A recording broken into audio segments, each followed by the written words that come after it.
Burkina Faso stands at a crossroads once more. Decades after Thomas Sankara's revolutionary roar shook West Africa, a new voice rises: Captain Ibrahim Traoré. Young, defiant, and unapologetically patriotic, Traoré has sparked whispers of déjà vu across the continent. Is this a rebirth of the Sankara era, or a bold new chapter?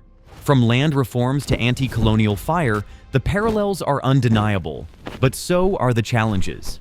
In this documentary, we dive deep into a gripping question: is Ibrahim Traoré truly the heir to a revolution left unfinished?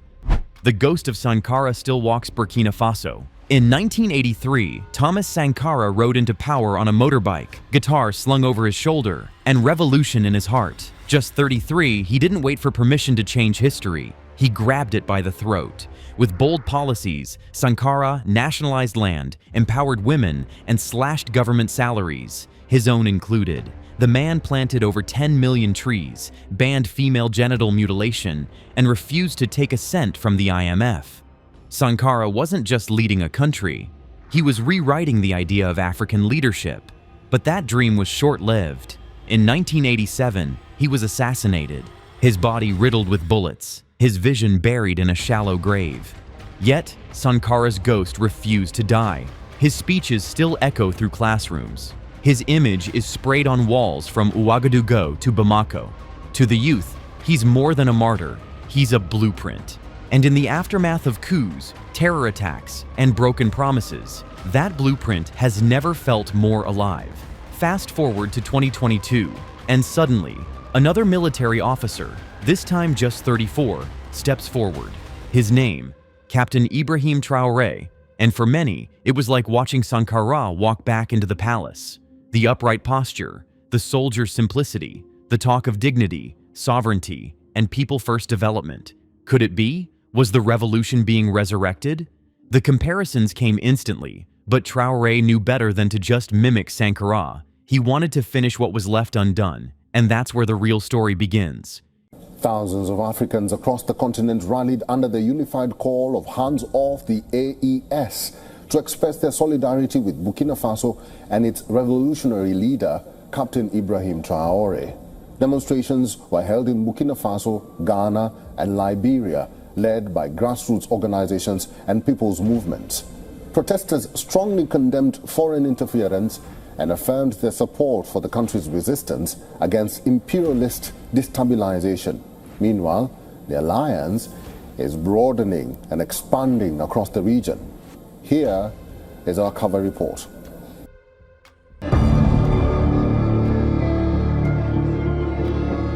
For a fortnight, Ouagadougou has been boiling.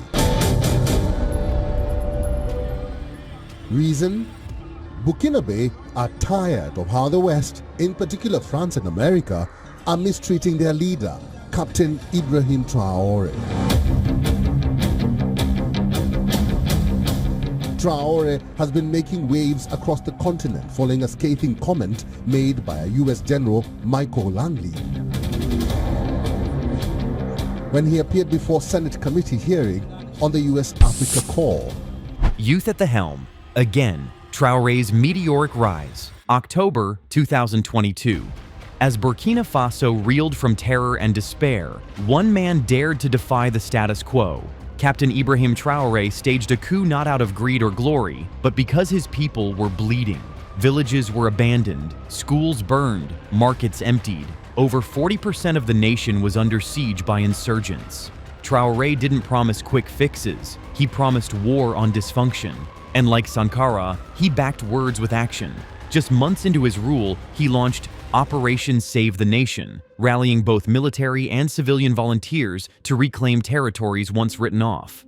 But it wasn't just about guns. Like Sankara, Traoré understood the battlefield of ideas. He canceled extravagant government perks, slashed high-level salaries, and redirected funds to education and infrastructure. A newly built school in Djibo, a paved road in the Sahel, clinics revived with solar panels, all began to appear like scenes from Sankara's playbook.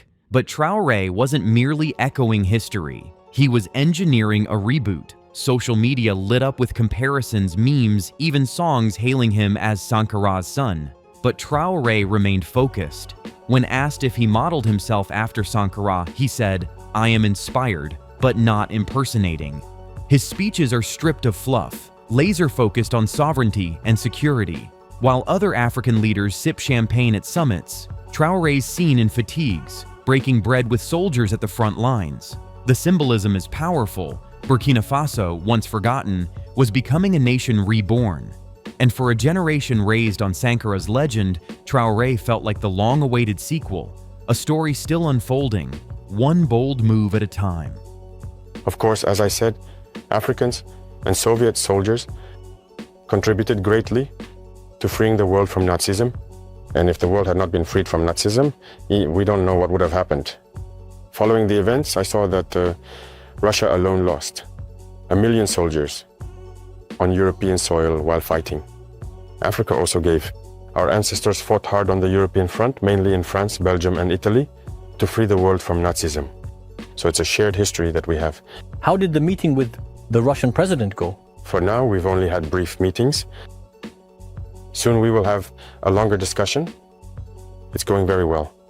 Honestly, it's very courteous, it's friendly, it's brotherly. That's all we ask for when it comes to new cooperation in this world. But how would you describe the current state of bilateral relations? The relationship is going very well. I can say that for the past 2 years now, the relationship has gotten off to a very good start. We are in the process of deepening the areas of defense and security, but also education. Later on, we'll focus on the commercial aspects and other things. We have staggered the different areas so that we can exchange a lot, share a lot of experiences, because we have much to learn from Russia in terms of education, especially in the sciences. Sovereignty. First, Traoré's stand against foreign meddling. Thomas Sankara called IMF loans a new form of slavery.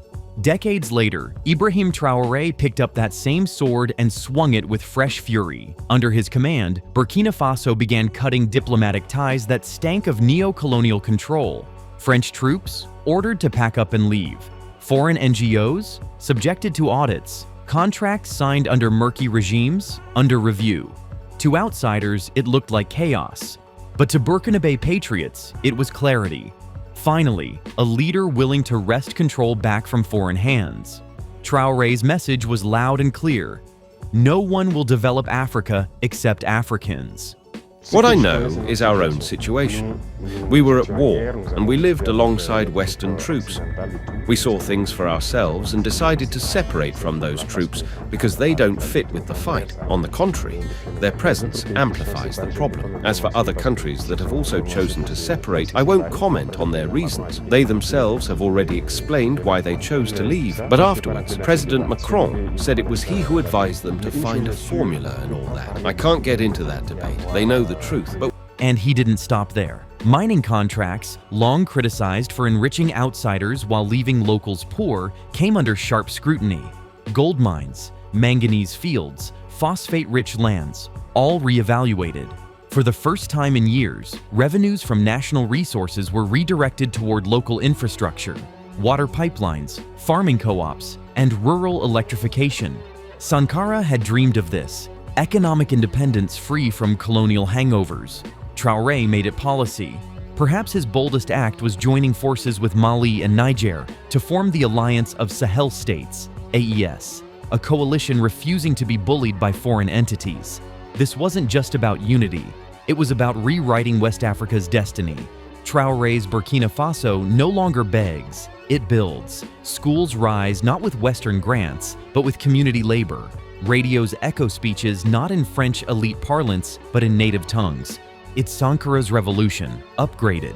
In a world of puppet regimes and IMF dependency, Traoré's vision is a grenade tossed at complacency. The message? Africa isn't waiting for handouts anymore. It's taking the reins. Women, farmers, and the forgotten, lifting the backbone of the nation.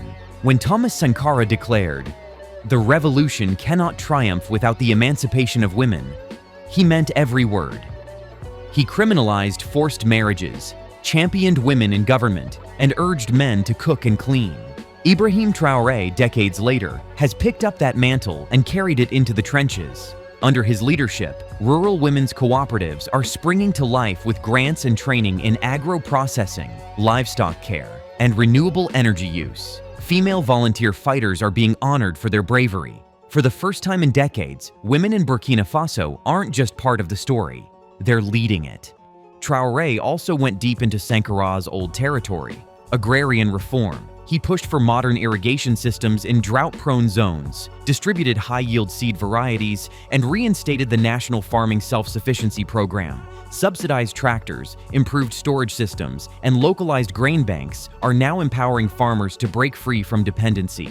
Sankara once said, "He who feeds you, controls you." Traoré took that line and built a nationwide food autonomy strategy. Beyond agriculture, the youth, Sankara's eternal allies, are being pulled into the heart of the transformation. Traoré expanded vocational training in trades from welding to coding.